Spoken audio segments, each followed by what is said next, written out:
चलो बच्चों ये प्रश्न को देखते हैं। तो प्रश्न में दे रखा है संक्रमण धातु तथा उनके यौगिकों की उत्प्रेरक सक्रियता उनके किस गुण के लिए उत्तरदायी है। यहाँ पे चार विकल्प दे रखा है। पहला में दे रखा है चुंबकीय व्यवहार, दूसरा दे रखा है रासायनिक सक्रियता, तीसरा दे रखा है गुणक ऑक्सीकरण अवस्था को अपनाने की योग्यता तथा उसकी संकुल योग्यता को, चौथा दे रखा है अपूर्ण डी कक्षक।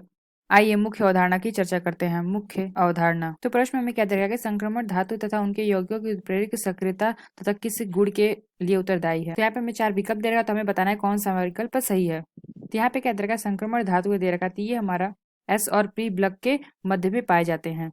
एस और पी ब्लॉक के मध्य पाए जाते हैं। तो उनके यौगिक उत्प्रेरक सक्रियता किस गुण के लिए उत्तरदायी है, ये हमें बताना है। तो हमें पता है कि क्रोमियम Fe वेरेडियम ये सब हमारे क्या होते हैं, उत्प्रेरक सक्रियता के कार्य करते हैं। इनके अंदर में हमारी क्या होती है, उत्प्रेरक सक्रियता होती है। तो इसका अगर हम कारण देखें तो जो हमारा क्रोमियम है, ये हमारा जो Cr3+ है, ये हमारा किस में पाया जाता है, तो ये हमारा पाया जाता है Cr+ के अंदर।